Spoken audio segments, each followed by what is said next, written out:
સવાલા મિત્રોને મારા જય સિયારામ। હું દુષ્યંત પાઠક શ્રી હનુમાનજી દાદાની અસીમ કૃપાથી એક નવા વિડીયો સાથે આપની સેવામાં હાજર છું। તો વાલા મિત્રો, આજનો ઉપાય આ વિષયની અંદર તારીખ છે 19મી મે 2026 વાર છે મંગળવાર। પંચાંગ કહે છે અધિક જ્યેષ્ઠ મહિનો છે, શુક્લ પક્ષ ચાલી રહ્યો છે, સાથે સાથે મૃગ શીર્ષ નક્ષત્ર ધૃતિ યોગ, મિથુન રાશિનો ચંદ્ર અને મેષ વૃષભ રાશિનો સૂર્ય છે। વાલા મિત્રો, અશુભ સમયની જો વાત કરું તો યમઘંટ સવારે 9:05 થી 10:44 સુધી છે અને રાહુકાળ બપોરે 3:43 થી 5:22 સુધી છે। આ બંને સમયને અશુભ સમય છે। આ સમયની અંદર કોઈ પણ પ્રકારનું શુભ કાર્ય અને શુભ યાત્રા ન થાય। વાલા મિત્રો, કોઈ શુભ કાર્ય તો શુભ યાત્રા કરવા માટે તમારે કોઈ સારું ચોગડિયું, સારું મુહૂર્ત લેવું જોઈએ, જેમાં ઉત્તમ અભિજીત મુહૂર્તનો સમય સવારે 11:57 થી બપોરે 12:50 સુધી છે। આ સમયની અંદર તમે કોઈ પણ પ્રકારનું શુભ કાર્ય, શુભ યાત્રા કરી શકો। વાલા મિત્રો, વાત કરીશું આજના ઉપાયની। તો આજના ઉપાયની અંદર વહેલી સવારે સ્નાન કરવા બેસો ત્યારે નાવાના પાણીની અંદર ગુલાબ જળ પધરાવવાનું છે। ગુલાબ જળ પધરાવજો અને ગુલાબ જળની અંદર ગુલાબજળની સાથે સાથે 1 ચમચી હળદર પણ પધરાવજો અને તે પાણીથી તમારે નાહવાનું છે। એમાં ચોખ્ખું પાણી ઉમેરી શકાય, સાબુ શેમ્પૂનો ઉપયોગ પણ કરી શકાય।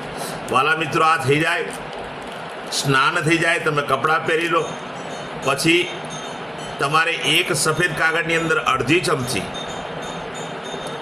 સિંદૂર લેવાનું છે, તેની પડીકી બનાવવાની, પોતાના પોકેટમાં 24 કલાક માટે રાખવાની। બીજા દિવસે વહેલી સવારે પીપળાના ઝાડના મૂળમાં જઈને મૂકી આવવાની અથવા કોઈ પણ દેવ મંદિરે જઈને મૂકી આવવાની। વાલા મિત્રો, ત્યાર પછી તમારા ઘરનું જે મુખ્ય દ્વાર છે એ મુખ્ય દ્વારને દૂધ અને પાણીથી સ્વચ્છ કરી ત્યાં પ્રણામ કરી અને આશીર્વાદ મેળવવાના છે। સંધ્યાકાળે પશ્ચિમ દિશા તરફનું મુખ રાખવાનું। શ્રી હનુમાનજી દાદાને એક કાગભૂષણની રામાયણજીનો પાઠ અને એક હનુમાન ચાલીસાનો પાઠ દાદાને અર્પણ કરવો। રાત્રે સૂતા પહેલા પોતાની જ પથારીમાં બેસવાનું, પલાઠી વાળવાની। ઓમ કૃષ્ણાય વાસુદેવાય હરે પરમાત્મને પ્રણત ક્લેશનાશાય ગોવિંદાય નમો નમઃ આ મંત્ર યથાશક્તિ તમારે જપવાનો છે।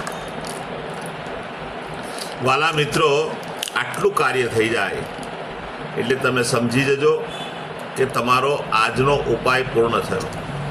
જે મારા વાલા મિત્રનો જન્મદિવસ 19મી મે 2026 અને મંગળવારના દિવસે છે, ત્યાં બધા જ વાલા મિત્રોને સૌપ્રથમ તો જન્મદિવસની શુભકામના।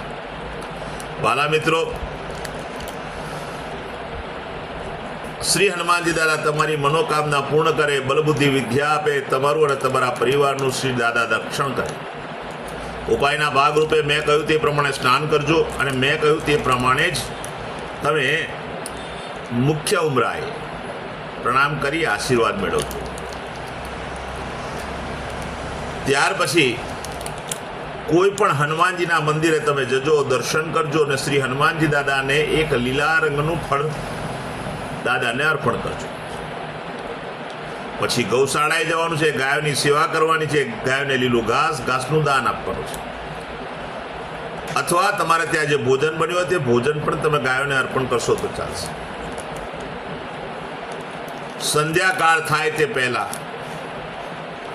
તમારે ગોળમાંથી બનેલી કોઈ પણ વસ્તુ નાના નાના બાળકોને, વડીલોને, વૃદ્ધોને, શ્રમિકોને, જરૂરિયાતમંદ લોકોને ભેટ સ્વરૂપે આપવાની છે। દાખલા તરીકે સિંગની ચીકી ગોળમાંથી બનેલી હોય છે, તે તમે આપી શકો છો। અરે માત્ર ગોળ તમે પણ આપી શકો છો। બસ આટલું જ કરી લો, ભગવાનની કૃપાથી આખું વર્ષ આનંદ સહિત પસાર થશે। જેમની મેરેજ એનિવર્સરી 19મી મે 2026 અને મંગળવારના દિવસે છે, તો બધા જ વાલા મિત્રોએ સવારે સ્નાન કરવાનું, વડીલોના ચરણ સ્પર્શ કરવાના, આશીર્વાદ મેળવવાના, ગૌશાળાએ જવાનું, ગાયોની સેવા કરવાની, ગાયોને લીલું ઘાસનું દાન આપવાનું, અથવા તમારે ત્યાં જે ભોજન બન્યું તે ભોજન અર્પણ કરવાનું।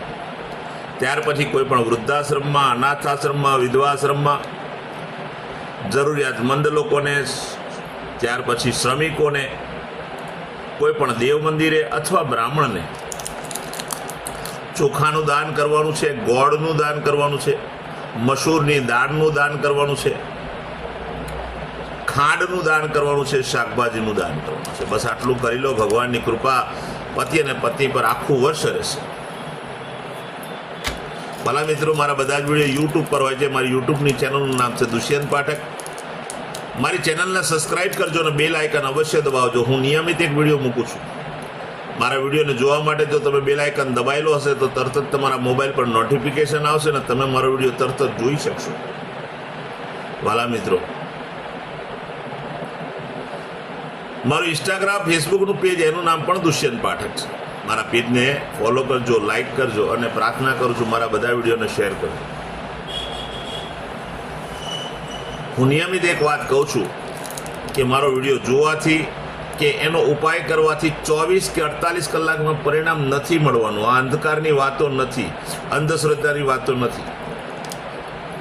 તમે નિયમિત મારો વિડીયો જોશો અને નિયમિત ઉપાય કરશો ત્યારે તમારા જીવનમાંથી સંઘર્ષ, પીડા, દુઃખ, ચિંતા આ બધું દૂર થશે, કારણ કે ગ્રહો બેલેન્સ થઈ ગયા છે. તો પ્રાર્થના કરું છું નવા વિડીયોમાં ફરીથી મળીશું. આપ સૌને મારા સીતારામ.